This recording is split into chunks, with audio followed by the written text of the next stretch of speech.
Agora a gente entra numa segunda etapa do curso, né, um conteúdo mais específico da aula 2, que é quais os recursos, os instrumentos que a gente pode usar, né, as técnicas que nós podemos usar para seguir essa avaliação. Né? Então, nós temos e fazemos usos de escalas psicométricas, e existe uma série de escalas que vão possibilitar a identificação de sinais e sintomas. As mais conhecidas, né, estão descritas aqui, né, o MCHAT, que pode ser usado de 18 meses, né, de 1 ano e meio, né, numa criança de 1 ano e meio a 2 anos, ou 24 meses, tá? Para outras faixas etárias, a partir de 24 meses, a gente vai usar, pode estar usando o Proteia, tá? Que é uma outra escala, mas um pouco diferente, porque ela envolve o uso de alguns objetos, caixa lúdica, observação da interação e da exploração dos objetos das caixas lúdicas do Proteia, então, pelo avaliador, né? Então, existe uma série de procedimentos mais amplos que vão possibilitar observar alterações, atrasos do desenvolvimento, né, uma brincadeira atípica para a idade, né, então já abrange uma faixa etária maior, né, então o Proteia ele é muito bom. Perfil sensorial, a gente pode estar investigando, existe instrumento para isso, então, para a gente ver algo que os pais costumam observar e como que vai aparecer, né? Muitas vezes com uma extrema seletividade alimentar, não come, não aceita alguns alimentos, tem uma alimentação muito restrita a poucos alimentos, de poucos grupos alimentares, mas também, às vezes, uma estimulação sensorial, de tato mesmo, com algumas texturas, alguns tecidos, alguns objetos, né? Ou mesmo uma acuidade auditiva muito exacerbada, então a criança é muito sensível aos sons, então ela chega até a tampar o ouvido quando alguns sons ocorrem dentro de casa ou na rua, então ela, às vezes alguém liga o liquidificador, um secador de cabelo, aquele ruído é extremamente incômodo para a criança. Então, a gente pode buscar saber, tá? Isso é algo que é muito comum no espectro autista, então a gente pode buscar saber, e a partir de um levantamento prévio, nós vamos poder até pensar, se tiver muitas alterações forem observadas a partir do instrumento assim, a gente pode encaminhar para um trabalho de integração sensorial, que é desenvolvido por terapeutas ocupacionais. Tá? Então é uma segunda etapa, e aí é preciso até verificar se qual terapeuta ocupacional vem trabalhando especificamente com autismo e com perfil sensorial, porque aí são crianças que vão ser muito beneficiadas com uma intervenção específica nesse sentido. Tá? Aí nós temos as escalas ATA, CARS, que estão validadas também para o uso no Brasil. Então, a ATA é a escala de traços autísticos, e a CARS, a ATA foi desenvolvida aqui no Brasil, e a CARS já foi traduzida e adaptada e validada para uso no Brasil, tá? Então, ela é uma escala também utilizada em diversos outros países. Tem a escala ABC, e aí, assim, a gente poderia até ver outros cursos, seria tema de outros cursos, para a gente poder ver uma a uma, né, cada item, cada agrupamento, né, de áreas que ela vai investigar os sinais, cada uma delas investiga, né, de sinais e sintomas. Então, não vou entrar aqui especificamente de cada uma delas, até porque é uma parte da avaliação. A ideia é mencionar, né, para que vocês tomem conhecimento, né? E não só essas escalas que são específicas para a identificação de sinais e sintomas do espectro autista, porque nós precisamos falar também sobre outros instrumentos psicométricos que fazem parte da avaliação psicológica e neuropsicológica nesses casos, tá? E mas que vão investigar mais aspectos de cognição, como vem ocorrendo o desenvolvimento cognitivo. Então, eu também preciso mencionar nesta aula, né? Então, não vou entrar muito em cada tema, mas aí fica até uma sugestão, quem tiver interesse, né, de entrar em contato conosco, nos escrever, que a gente pode verificar, né, e de repente organizar outros cursos para isso. E elas estão validadas para determinadas faixas etárias, né, sendo que essas que eu não coloquei as idades, elas abrangem uma faixa etária maior, tá? As que têm uma faixa etária um pouco mais restrita, aí eu já deixei identificado aí, né? Então, como a MChat, Proteia, PEP-R, que vai só até 7 anos, né? E a SR2, que tem né, uma possibilidade de aplicação online também, né? A editora ela disponibiliza isso, né, para a gente. São escalas que foram desenvolvidas por diferentes pesquisadores de diferentes regiões, né, diferentes serviços de atendimento. Algumas estão já é possível a compra em editora, outras não, né? Então, essa SR2 online, ela pode ser adquirida direto com a editora. O perfil sensorial, o Proteia também. Então, eu posso passar mais informações, pode me encaminhar perguntas por e-mail, e aí eu encaminho direito onde obter essas escalas, né? Porque algumas delas não estão em editora, né? Mas elas estão disponíveis em alguns outros lugares, inclusive a MChat mesmo, anos atrás, ela passou a compor o protocolo de avaliação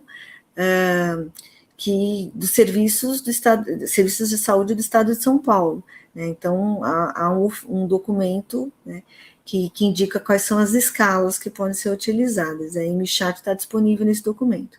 Então, eu posso passar posteriormente como obter, né, algumas delas. Agora, vale informar que a dos 2 e a ADIR, né, essas do final aqui, são escalas que já demandam mais treinamento, são mais longas, né, são mais extensas, tá? Então, essas daqui convém mesmo se inscrever num curso, fazer um treinamento mais longo, para não correr o erro de fazer uma aplicação não muito precisa em um mau uso desses instrumentos. Então, elas são ferramentas muito boas na identificação de sinais e sintomas do espectro autista, são utilizadas em outros países também, assim como a CARS, né, mas são bem completas, né, então são muito apreciadas por diversos profissionais. E aí, como eu dizia, é preciso verificar outros aspectos, né? Além de rastrear sinais e sintomas, a gente tem que lembrar que o espectro autista, ele compromete o desenvolvimento em algumas áreas, tá? Então, mas ele vai ter manifestações diferentes para cada indivíduo, então a gente tem que proceder, né, usando alguns recursos da avaliação neuropsicológica, e para fazer uma espécie de mapeamento, né, que não é possível por exames de imagem, né, com a tecnologia atual. Então, é por meio da execução de algumas tarefas que são propostas, né, com o uso de algumas técnicas e alguns testes psicológicos. E a ideia, então, é fazer uma análise funcional dos processos cognitivos como linguagem, memória, percepção, né, percepção visual, percepção auditiva, visoconstrução, e funções executivas. A visoconstrução tá dentro de habilidades visuais, tá? Mas não só isso envolve praxia, envolve movimento, envolve coordenação motora.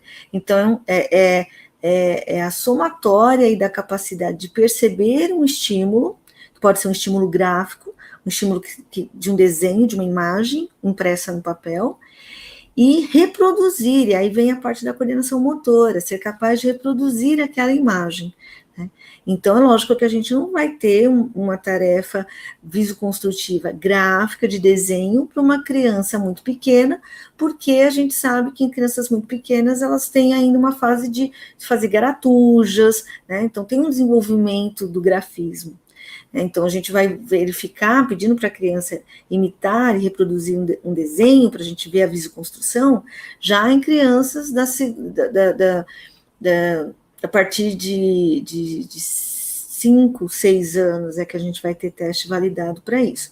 Mas a visoconstrução pode ser vista em idades inferiores, mas já com objetos, né, com uso de objetos, né, cubos, ou mesmo pecinhas de um mosaico, como a gente tem no teste som R, né, onde a criança imita um pouco a posição das peças de acordo com o que nós estamos fazendo, e aí ela, né, solicita-se que ela imite isso, tá?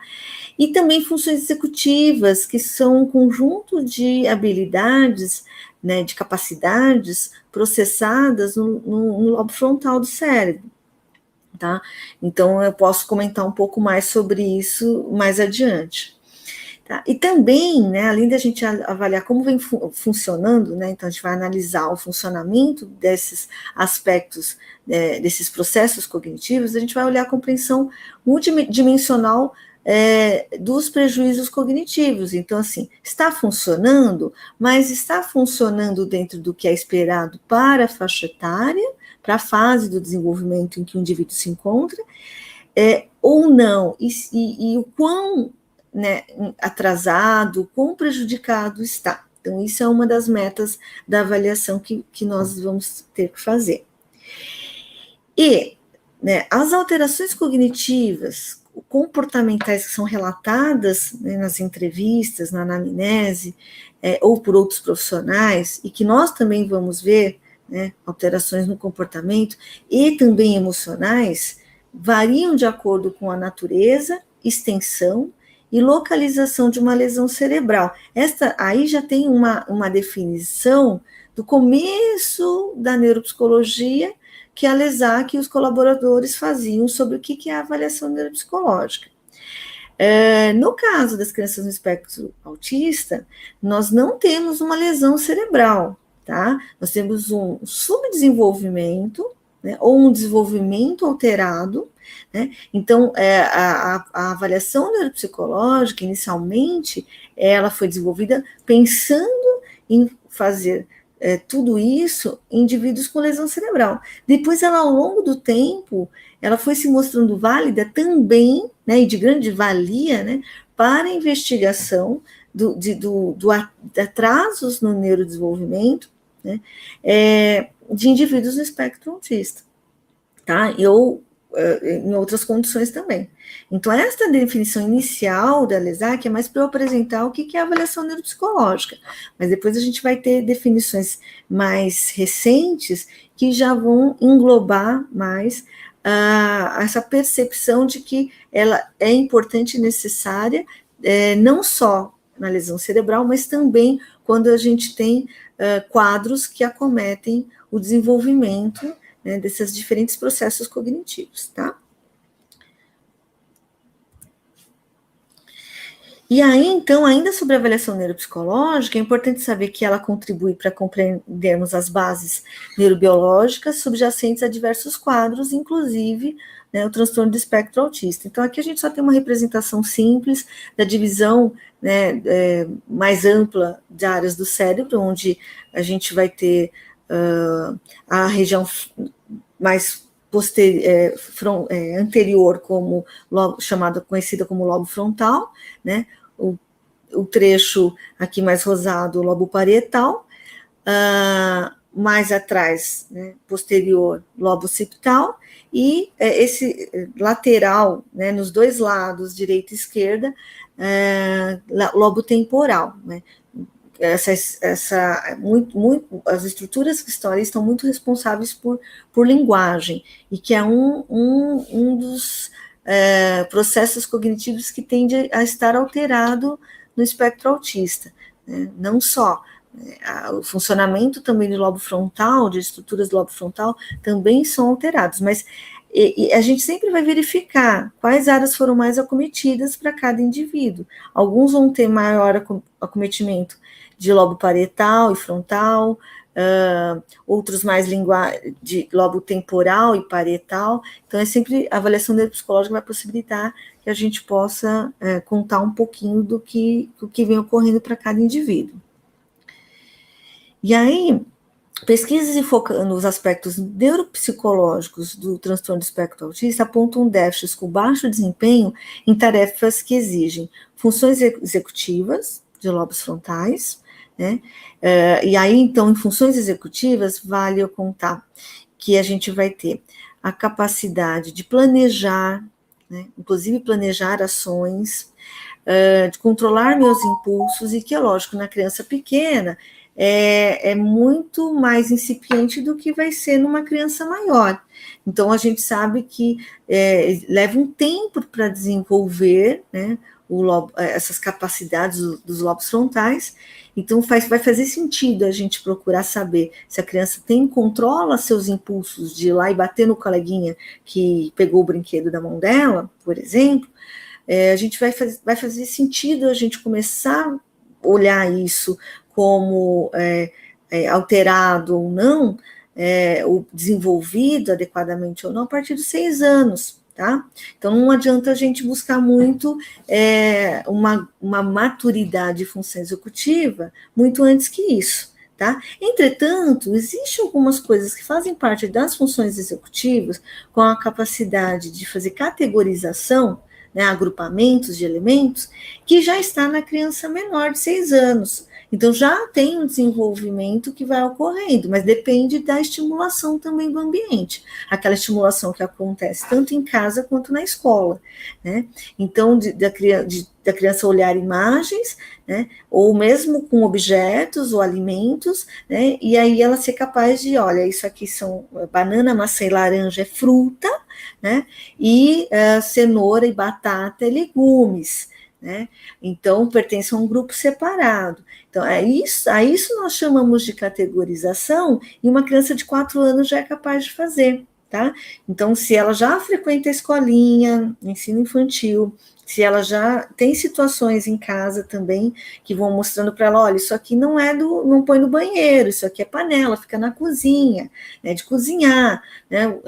Então, ela já ajuda, por exemplo, a guardar os objetos que chegam do mercado, olha, é shampoo, é condicionador, sabonete, pasta de dente, né? Esse aqui é banheira, do banheiro, né? Olha, isso daqui é da cozinha, olha, isso daqui é outra coisa que vai para o seu quarto.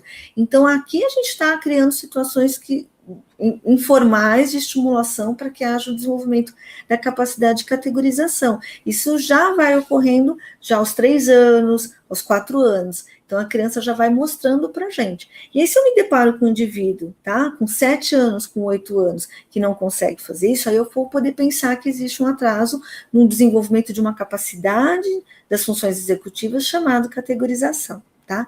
Então, é um exemplo aí desse grupo de funções executivas, né? Então, eu falei planejamento, controle de impulsos, categorização ou abstração, tá? Também como alguns autores chamam, né? Entre outros que eu posso citar mais adiante. Até está separado aí a memória de trabalho, ou também conhecida como memória operacional, ela é tida por alguns autores como função executiva também, tá? Então, assim, que é a capacidade de reter uma informação na mente por um curto espaço de tempo, porque eu vou utilizar ela daqui a pouco. Então, também a gente já vai poder fazer jogos simples de memória com crianças pequenas, com poucas imagens, né, já dá para ensinar isso, com 4 anos a gente já vai ter isso, né, se você vai fazendo algumas vezes, a partir dos 3 anos e meio, com 4 ela já dá conta de um joguinho de memória, né, onde ela lembra onde está escondida a peça e ela está mostrando ali o funcionamento da memória de trabalho ou memória operacional, como alguns autores falam.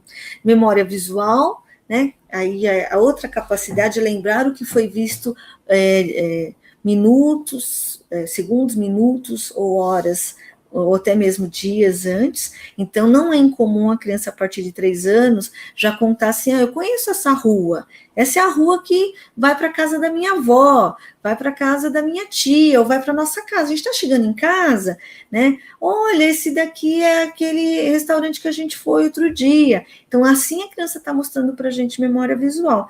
Então, já na entrevista, a gente pode perguntar se a criança lembra de trajetos, né, de lugares, né, ou mesmo em outros tipos de atividades, né, e a gente também vai buscar saber isso na nossa avaliação, tá? Memória verbal é outro processo cognitivo importante e é necessário muito até para que se desenvolva bem a linguagem oral, eu lembrar, né, de palavras que são substantivos, adjetivos, verbos, né? Então, muitas vezes o atraso de linguagem pode estar relacionado a um prejuízo em memória verbal, então isso é foco também na nossa análise, né, na nossa investigação, e também memória espacial, né, que se refere ao lugar onde os objetos, figuras ou imagens, né, podem estar ocupando, estar localizados numa folha ou num ambiente. Bom, aí atenção, a gente tem alguns tipos de atenção, mas eu destaco aqui a atenção sustentada e a atenção alternada. Então, a capacidade de sustentar o foco de atenção num único estímulo e a capacidade de alternar entre um estímulo e outro, tá? Então, eu até tenho um outro curso sobre a avaliação da atenção, né, onde eu falo de alguns testes, né, que podem ser utilizados, porque não só a gente pode ter um prejuízo, né, nessas duas formas de atenção, no transtorno do espectro autista, mas também em outro quadro conhecido como transtorno de déficit de atenção e hiperatividade, ou apenas transtorno de atenção também, né? Então, é preciso compreender, né, e aí nesse outro curso eu defino, né, o que é atenção, essas formas de atenção, e mostro melhor os testes que a gente pode investigar, tá? Então, porque hoje eu vou citar, mas até tem um exemplo para mostrar de 2 testes que vão servir para isso, né, mas vou falar mais brevemente. Visoconstrução, que eu comentava anteriormente, que a gente vai buscar ver, é uma habilidade perceptiva, mas não só de uma habilidade visual, mas que envolve também coordenação motora e praxia. Quando eu falo praxia, é poder planejar e executar movimentos, né? Então a gente vai buscar na avaliação neuropsicológica quando houver qualquer suspeita de alteração no desenvolvimento de crianças e adolescentes. Mas também, né, vamos buscar isso aqui no transtorno do espectro autista.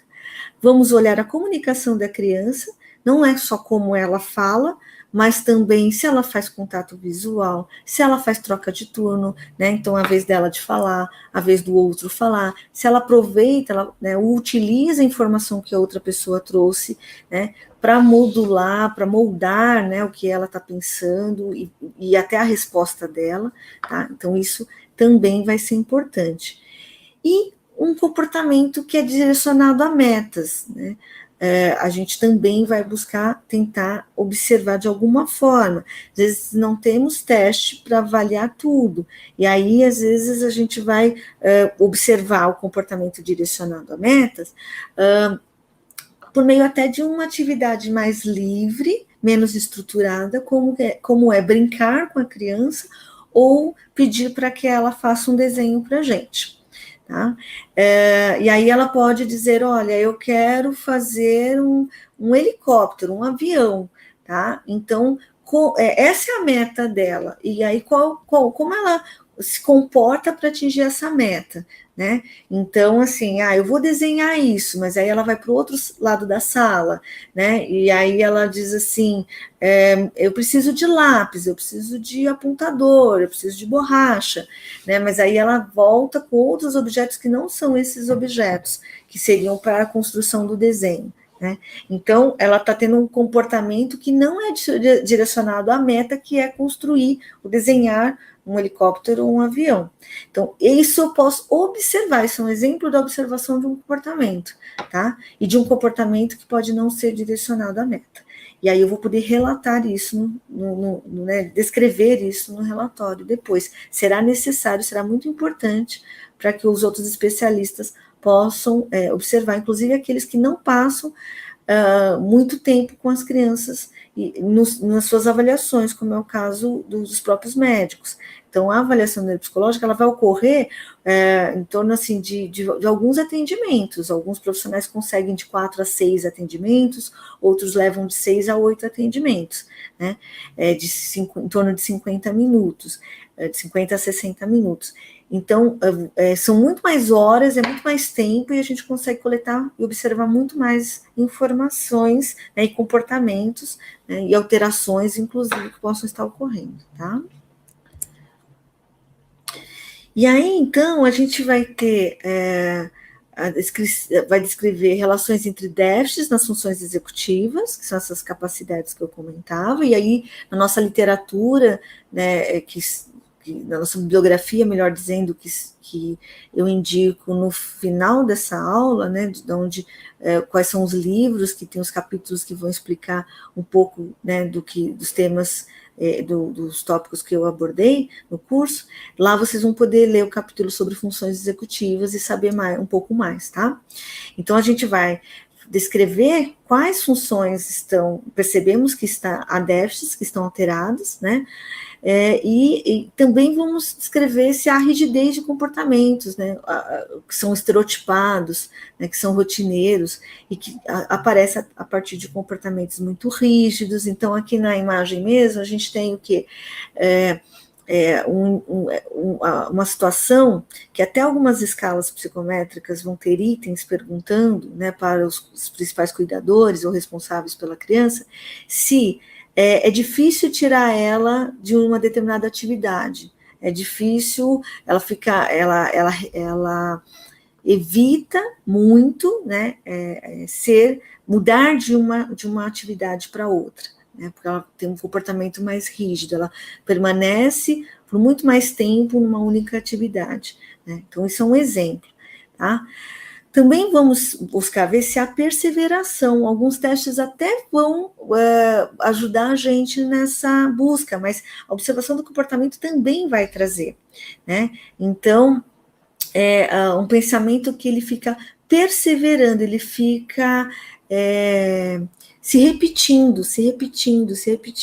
Mesmo quando você muda a atividade, muda o teste, muda o que você está solicitando para a criança, mas ela continua trazendo, ou oralmente, pode ser, né, verbalmente, falando sobre uma mesma história que ela vinha contando para você antes, né? Ou numa atividade onde ela desenhava bolinhas, você muda de atividade, você solicita outra coisa, e aí um jogo, e ela começa a selecionar só bolinhas, entre outras formas geométricas, como quadrados, triângulos, ela só quer as bolinhas. Então, se ela estava desenhando antes com bolinhas, e aí você muda e traz um jogo que tem outras formas geométricas, e ela fica preferindo só as bolinhas, ela pode ser que ela esteja com pensamento perseverativo.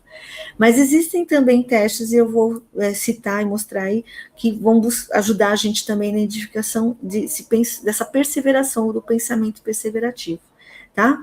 Também vamos buscar vamos ver se existe ali uma resposta não apropriada às situações sociais, tá? Então, assim, algo que a gente observa do que é contado por outras fontes, né, pessoas da escola, educadores, os familiares, mas a gente também vê desde a sala de espera. Então, aquela criança que nunca te viu, você cumprimenta, oi, tudo bem? Ela vem e te abraça, né? Então, não é uma resposta apropriada de apresentar um indivíduo desconhecido, né? Até porque bebês já começam a apresentar uma ansiedade, um desconforto, né, em torno ali de 6 meses, diante de um desconhecido, né, de 6, 8 meses, muitas crianças apresentam isso. Então, aos 4, 6, 7, 8 anos, uma criança que faz um comportamento desse, né, de abraçar um desconhecido, é um comportamento que a gente entende que é inapropriado para uma situação social. E aí a gente, lógico, vai buscar saber, junto à família, se isso foi ensinado a ela também, né, de que ela não pode sair agarrando as pernas de qualquer pessoa, né. Se a família, né, confirma que vem ensinando e que também fica surpreso com essas ações, isso pode ser um sinal que vai chamar a nossa atenção, tá? E que às vezes não é possível de ser observado por meio de um teste, mas é a observação do comportamento que aparece para a gente já desde a sala de espera, né? E aí pode haver também outras situações que vão acontecer durante o atendimento, já na sala com você, né? A inabilidade para aprender com a sua própria experiência também pode ser relatada e também pode ser observada em alguns testes, tá? Porque a gente tem, assim, a organização dos testes psicológicos ou neuropsicológicos em sua maior parte, né, os primeiros itens são mais fáceis e o sujeito vai entendendo melhor o que ele deve fazer, mesmo você tendo explicado, né, é importante que haja essa organização interna no teste. Então, ele começa com itens mais fáceis e alguns testes, como o Wisconsin, até permite que você diga para ele se está certo ou errado. Não é o caso do VISC, mas é o caso do Wisconsin. E aí ele, então, com um retorno de certo ou né, que o avaliador, o psicólogo dá, ele pode, então, ir aprendendo com a própria tarefa, né? Ou aprendendo com o seu próprio erro, quando a gente diz, não, está errado, ou olha como é que eu faço, né? Porque alguns testes têm essa norma, né, de aplicação. Então, e aí ele então vê e tem a oportunidade de corrigir a ação dele, e assim ele está aprendendo com a própria experiência. Então, a gente vai ver se isso acontece ou não durante a nossa avaliação, tá? E também se há dificuldade de adaptação a modificações ambientais e falta de iniciativa. Então, essa dificuldade de adaptação a modificações ambientais mudou de casa, ou a escola suspendeu as aulas por algum motivo, então passaram a ser online, né? Então, existe uma série de situações, mudou o caminho, né? Mudou a pessoa que atendia num determinado comércio que a família ia, né? Então, como é a reação? Mudou a professora da escola, então eu posso saber já desde a história, né, dele, né, da criança, né, ou mesmo quando a gente faz modificações no ambiente da sala de atendimento, tá? Então, e qual é a reação da criança na semana seguinte quando ela chega, né? Então,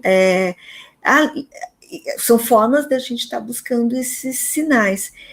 E também, em alguns casos, falta de iniciativa, né? Então, eu lembro que há pouco tempo os pais me disseram assim, olha, ele já tem 3 anos e meio, e ele parou de usar a fralda com 2 anos e meio. Nós conseguimos ir ensinando que deveria ir ao banheiro. Mas ele não segura o pipi dele, ele não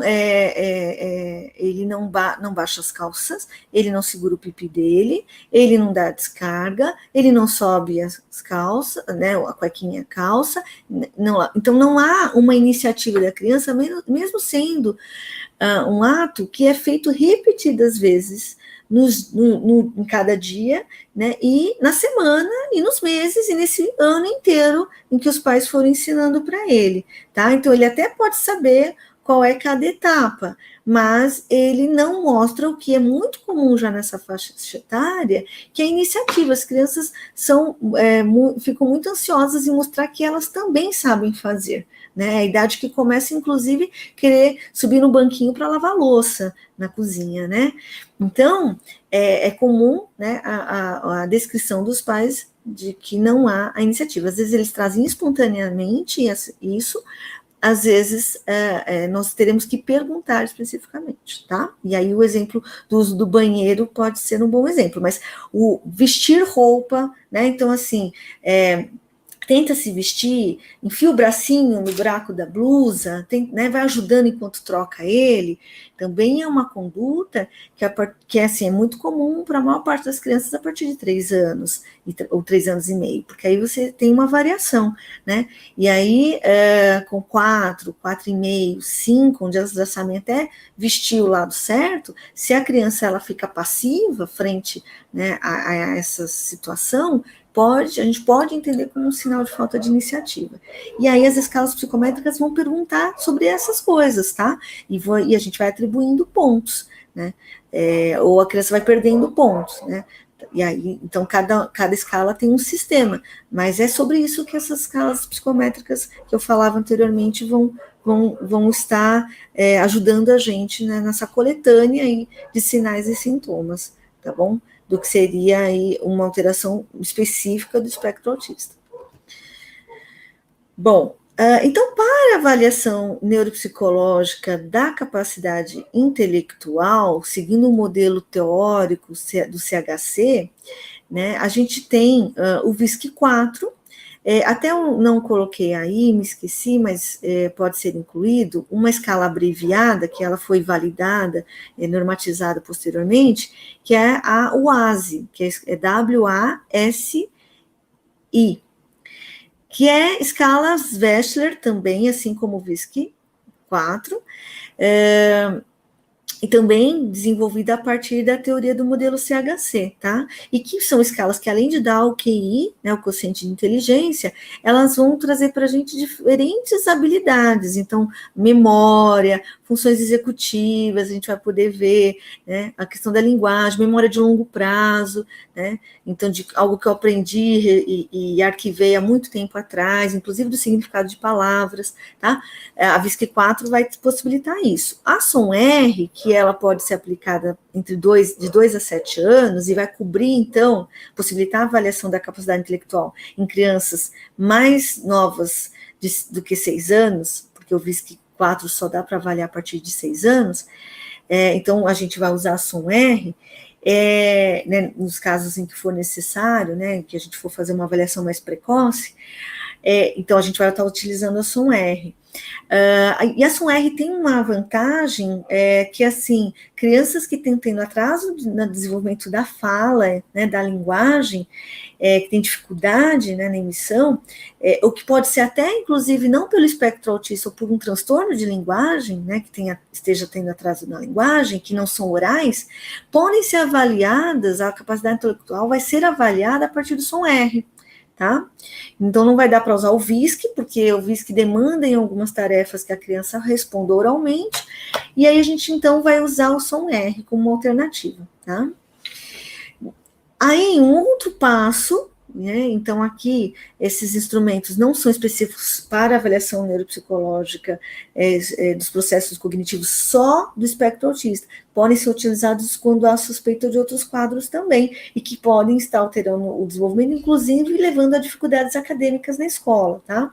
Ou de socialização e de interação com os coleguinhas. Então, esse é um protocolo do que a gente vai investigar seguindo a avaliação neuropsicológica, tá? Então, a gente vai ver também funções executivas, que é lobos frontais, né, que são processados pelos lobos frontais do cérebro, e aí a gente tem o teste de classificação de cartas de Wisconsin, né, que eu falei, eu me referi a ele minutos atrás como Wisconsin apenas, que eu tenho um exemplo a seguir, né, o teste de trilhas, né, para a gente ver a atenção sustentada e alternada, então sustentar só num único estímulo, e aí eu busco, né, entre outros estímulos, aquele específico que me foi apresentado previamente, ou a atenção alternada, né, eu mudar de um estímulo para outro. E também tem um outro teste chamado teste de cancelamento, que é para atenção concentrada. Então, acho que a seguir eu tenho imagens para poder ilustrar melhor. Nós também podemos usar o teste Torre de Londres, tá? Que esse teste de Torre de Londres, eu até tenho eu posso mostrar aqui para vocês, ele é um material, eu vou parar de compartilhar a minha tela, para que eu possa mostrar esse teste.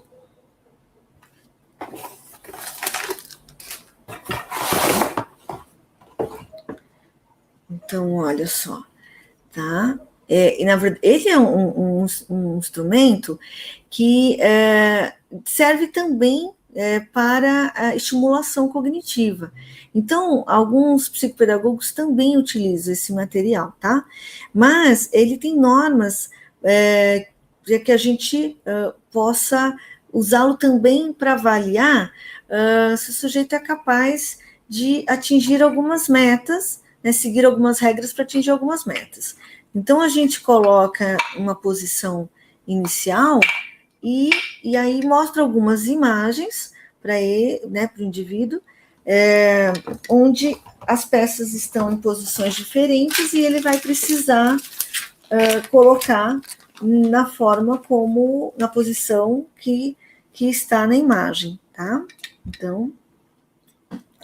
Então ele vai ter, só que tem um número determinado de movimentos que ele pode fazer com as peças, né, e ele não pode ultrapassar. Então, se a gente fala, olha, você pode fazer a mudança disso em 4 movimentos, em 3, em 4 movimentos, ou em 5 movimentos, ele perde ponto se ele fizer em 6, 7 movimentos, tá? Então, aqui ele vai ter mais sucesso se ele pensar antes de agir, se ele manipular mentalmente a imagem, né, para atingir a sua meta. E aí, então, desse jeito não vai dar, então eu tenho que mover primeiro a vermelha, não, eu vou mover primeiro a azul. Então, isso é um planejamento de ação, tá? Que esse Torre de Londres vai possibilitar para a gente. Também, ao término, eu posso dizer onde obter as normas, porque esse material a gente encontra em lojas de materiais psicopedagógicos. Agora, as normas para a interpretação numa avaliação psicológica ou neuropsicológica, aí ela tem uma publicação que foi feita pela Alessandra Seabra, né, como responsável, e aí eu mostro, né, mais ao término da aula, tá? Voltando a compartilhar aqui, então... Então, aqui nesse Torre de Londres que eu mostrava, a gente vai ver, então, se ele consegue planejar a ação antes, controlar o impulso de mexer a bolinha de lugar e aí, com isso, aumentar muito os movimentos dele ou não, tá? Então, é um meio de a gente observar um pouco de funções executivas. E como eu comentei agora há pouco, está registrado aqui no último tópico, que algumas funções executivas, inclusive, podem ser observadas nos subtestes do VISC, né? Então, no dígitos, no sequência de números e letras, que pede, né, assim, o dígitos a gente vai ver memória operacional mais auditiva, né? Porque a gente vai falar números, não vamos mostrá-los, mas a gente vai falar números e pedir para repetir os números, em ordem direta e em ordem indireta, de trás para frente. Mas no sequência de números e letras, a gente fala números e letras, e pede para repetir primeiro os números em ordem crescente, depois as letras em ordem alfabética, né? Então, ele vai ter que mentalmente manipular essas informações que ele não está vendo, né? E é lógico, eu também não vou pedir isso para criança pequena. Então, veja, por isso a gente não faz sentido, essa capacidade não está desenvolvida em indivíduos menores do que 6 anos. Então, visto que quando eu tiver que avaliar com crianças com suspeita do espectro autista, menores do que 6 anos, eu não vou poder usar o VISC, né? Então, eu vou verificar. O som R vai buscar pouco, e aí eu vou ter que ver um pouco do que é possível ver de funções executivas antes dos 6 anos com outros instrumentos, né? E aí a avaliação de funções executivas, ela é bem mais precária, né? E eu vou buscar menos, né? Porque eu entendo que é algo que não dá para afirmar se está atrasado ou não, porque ainda está em desenvolvimento, né? Então, alguns testes até vão ajudar, mas não, com crianças muito pequenas, não vamos ter muitas opções mesmo para investigar funções executivas. Então, aqui eu tenho um exemplo, tá? Do Wisconsin, né? Ou do teste de classificação de cartas Wisconsin, como é o nome completo.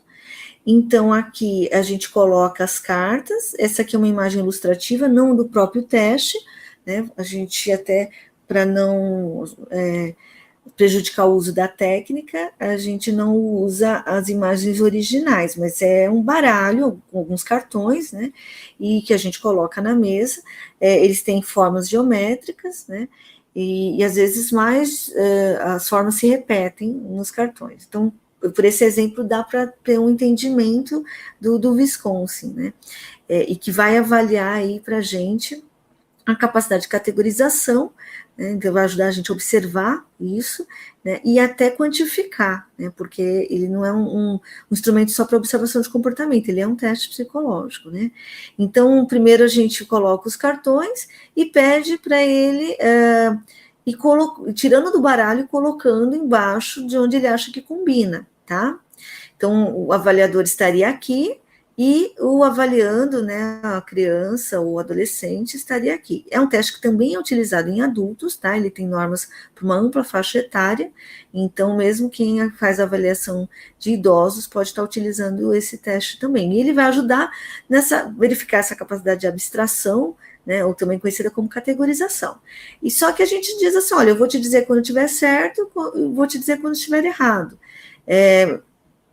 E aí preste atenção para ver o que você fez quando deu certo, para continuar na mesma estratégia, né? Então, inicialmente, a gente espera que ele vá colocando, variando por cor, e depois de 10 tentativas, em que ele acerta, não, depois de 10 acertos, porque às vezes esses 10 acertos vão acontecer após mais de 10 jogadas, né? Às vezes ele vai, para ele entender que é por cor que a gente emite a resposta certo, a fala, né, certo, ele vai levar, às vezes, 15 jogadas, que são chamadas de tentativas, 20 tentativas, né, então a gente vai registrando cada tentativa, se houve acerto ou não.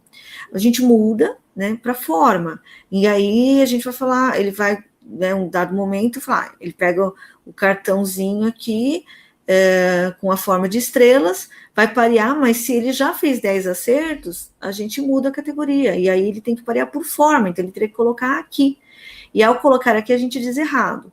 Aí eles ficam um pouco intrigados, alguns após 2 ou 3 tentativas entendem, né, não está dando certo mais pelo princípio que eu usava antes, mudo, e aí começa a acertar. E aí vai seguindo com acerto, até que a gente muda depois também para número de elementos que estão na carta, né? Então, isso é uma forma da gente ver também, ele aproveita o feedback que a gente dá e muda a conduta dele, o comportamento dele, né? Então, dá para a gente avaliar algumas coisas de funções executivas aqui, até o controle de impulso, ele está vindo com a carta para cá de novo, mas ele já entendeu que é por forma, aí ele, e volta a carta para o lugar certo. Quando ele faz isso, ele controlou impulsos. Se ele não controla impulsos, ele vai jogar errado e vai ouvir errado, e aí ele tem que começar tudo de novo, né? Entendeu? Então, aqui a gente vai ver funções executivas. Aqui nesse outro teste, que é um exemplo do teste de trilhas, a gente vai ver a atenção. Então, a gente vai solicitar que ligue, né, em ordem numérica, mas aqui ele é um teste, é o teste de trilhas que visa avaliar a atenção alternada. Então, eu não quero só que ele ligue os números e ligue as letras, eu quero que ele ligue os números alternando com letras. Então, ele vai ter que, com o lápis, riscar do 1 até o A, depois ele vai ter que ir ao número 2, ligar o 2, até o 2, né, do A para o 2, aí ele vai do 2, ele vai para a letra B, depois ele vai para o número 3, aí ele vai depois para a letra C, né, aqui, tá? Tudo com o lápis, sem levantar o lápis do papel. Também é um teste que a gente vai começar a utilizar aí a partir dos 6 anos, tá? Até tem versão de trilhas para criança menor, tá? Que aí a professora Alessandra Seabra desenvolveu também há alguns anos e também há normas. Isso aqui a gente vai usar com indivíduos a partir de 6 anos, logicamente que a gente vai buscar saber se conhece os números, conhece as letrinhas, tá bom? Então, essa é uma pré-condição para que ele possa fazer isso. Então, um exemplo aí de um teste de atenção, tá? Lógico que aqui no Wisconsin eu também vou ver a atenção, porque se ele estiver desatento ao que está acontecendo, ele vai jogar mal, ele vai jogar errado, vai obter erros. Então, a gente tem aqui, até porque a atenção, né, está envolvida em funções executivas também, tá? Então, são 2 exemplos de testes. Memória, que é conhecido também como processos mnemônicos, e eu posso citar assim no relatório, né, e que as estruturas, tem estruturas do cérebro como o hipocampo e o tronco cefálico, né, nos lóbulos temporais, né, laterais, ali aquela área verde da imagem, também pode ser alterado pelo espectro autista. E essas coisas vão levar a dificuldades na alfabetização desses indivíduos e no aprendizado de muitas outras coisas na vida, né? Então, a gente vai buscar ver memória de longo prazo, e aí no subteste informação do VISC a gente consegue ver isso, tá? Então, vou fazer perguntas, né? O vocabulário também, apesar de eu não ter colocado aqui, mas o vocabulário, ele é uma memória de longo prazo, mas especificamente semântica, do significado de palavras, né? Então, eu pergunto, o que é relógio, o que é um chapéu, né? Então, são perguntas, assim que está organizado esse subteste do VISC, e o subteste de semelhanças também, onde eu falo o que tem em comum maçã e banana, e ele precisa me dizer que são frutas, né? Então, além da memória semântica, também vai estar aí a capacidade de categorização ou de abstração. E a memória de curto prazo também, e aí a gente vai ter um outro teste, né, que eu não, eu acho que eu tenho imagem aqui, né, senão eu acho que pela internet a gente consegue, infelizmente, né, alguns testes já estão expostos lá, por lá a gente consegue ver também uns exemplos do que seria o teste de figuras complexas de Rey, porque é um teste que eu vou mostrar uma imagem com formas geométricas e vou pedir para copiar a imagem numa folha de papel, e depois de 3 minutos eu peço para ele fazer o que ele lembra da imagem, ele desenhar novamente no papel o que ele lembra da imagem, para daí eu ver como é que anda a memória de curto prazo, tá? Também é um teste que já dá para, a gente sabe que está mais desenvolvida essa capacidade a partir de 6 anos, então pode ser usado já para crianças, né, da segunda infância, aí, seguindo os autores do desenvolvimento, né, que citam assim, fazem agrupamentos em que as crianças de até 4, 5 anos estariam a segunda infância, esse termo vai se referir às crianças aí nessa faixa etária de 0 a 3 anos, primeira infância, de 4 a 6, segunda infância, isso. E aí, dali em diante, a terceira infância, segundo alguns autores, né, como a própria Papalha.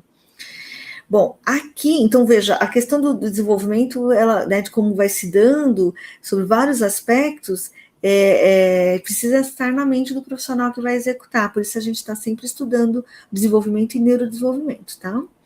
Bom, memória operacional verbal auditivo é o que eu falava agora há pouco, né? O que ele acabou de ouvir e que é processado por lobo temporal, né? Então, o ouvido não escuta, o ouvido capta a informação, e aí ele é processado, né, dentro, né, do cérebro. E aí a gente quer verificar isso também, porque é tão importante saber, né, se ele está não só escutando bem, logicamente, aí a investigação fonoaudiológica vai responder a isso, mas também, né, às vezes a avaliação neuropsicológica é a primeira que está ocorrendo, e até ela que vai justificar a avaliação fonoaudiológica, então a gente já faz um rastreio aí, usando os subtestes dígitos e sequência de números e letras.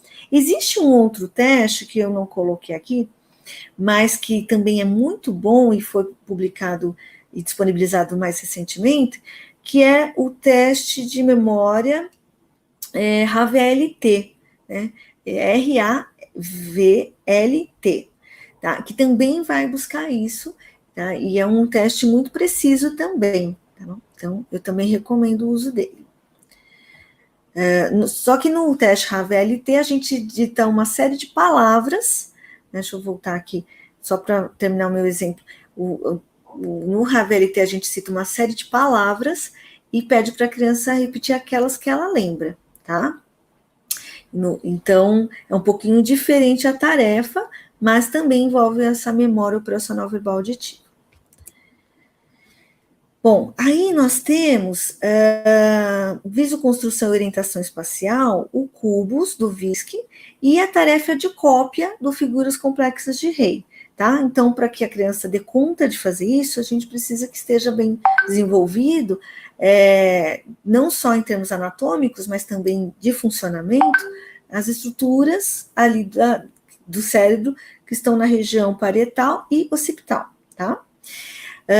Porque parietal está envolvido também com coordenação motora e planejamento do movimento, né, a tal praxia. Então, eu preciso. Se eu já sei de antemão que a criança já tem uma grande dificuldade aí, e, por exemplo, uma criança com paralisia cerebral, aí não vai dar para a gente usar esse teste. Então, é preciso estar atento a isso já desde das entrevistas iniciais, tá? Bom, linguagem, aí a gente vai buscar saber sobre consciência fonológica e sintática. Então, fonológica, se ela vê a diferença, né, dos sons das palavras, né, se ela já é capaz de reconhecer, né, então você fala assim, e às vezes a criança até começa a mostrar isso no dia a dia, sinalizando para a gente, né, então, bala é parecido, nossa, mamãe, né, a criança pode falar, bala é parecido com balão, começa assim, ó, ba. Então, isso é um exemplo da criança entendendo o som semelhante, a semelhança, né, do som que começa duas palavras que têm significados diferentes. E isso é fundamental, né? Então, essa consciência desses fonemas, né, desses sons das palavras, né, ela é uma pré-condição para que haja alfabetização, né, o aprendizado da leitura e escrita.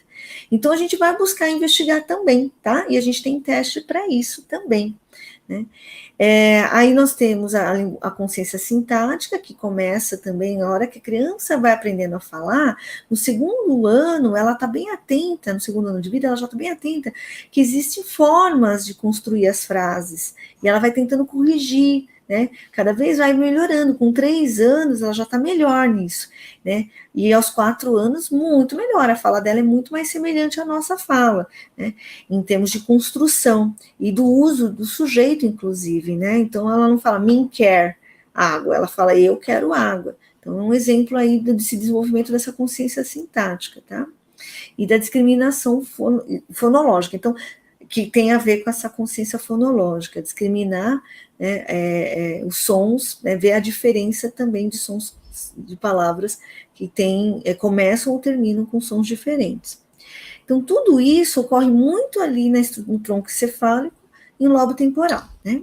E a gente vai rastrear na avaliação neuropsicológica. Então, tem teste para isso também. E a Alessandra Seabra e o professor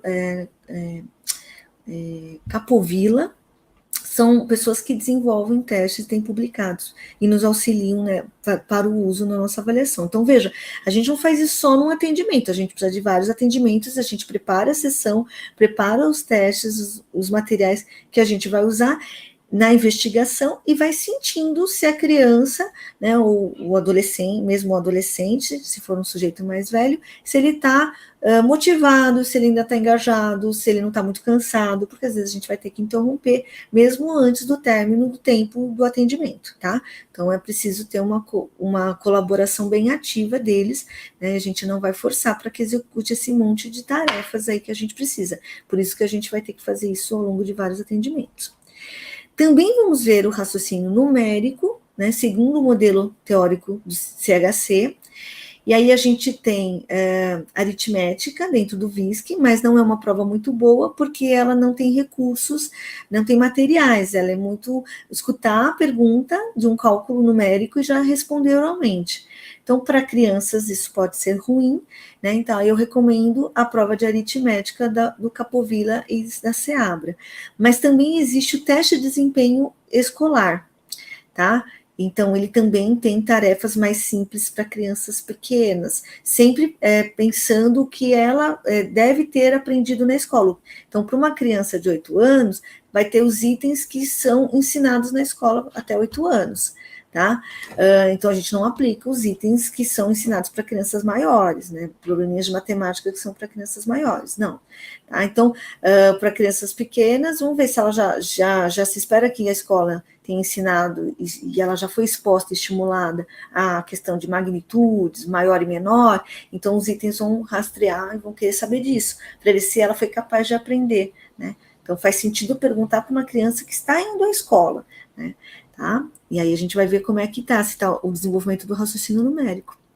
E para avaliar o desenvolvimento da leitura escrita, aí também, né, seguindo aí a teoria CHC, foi desenvolvido a prova de ditado, também desses mesmos autores, tá? E a gente pode estar utilizando ela. E também o teste de desempenho escolar. Então, também, às vezes, são tantas técnicas, eu acabei me esquecendo de incluí-las aí, né? Mas pode incluir aí nas suas anotações, tá? Que também vai ser um ótimo recurso, porque a gente vai, especialmente para as crianças maiores, onde já é esperado que consiga ler algumas palavras e escrever algumas delas, a gente tem uma prova de ditado, né, e a gente também tem uma tarefa de leitura de algumas palavras impressas num cartão, tá bom?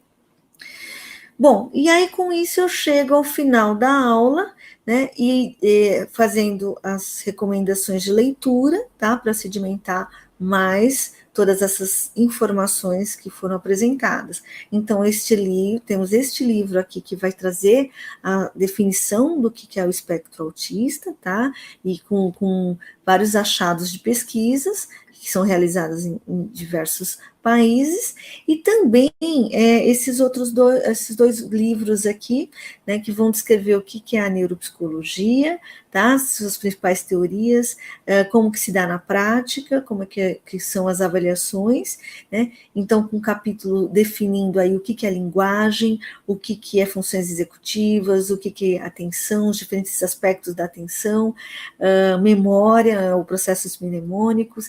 Então, eu recomendo a leitura desses, pode ser um desses ou ambos, tá?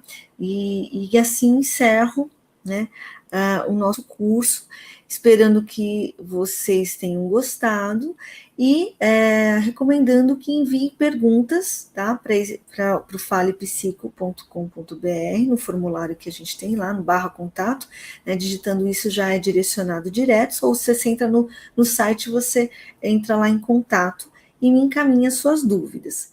É isso. Muito obrigada e sucesso nas suas avaliações.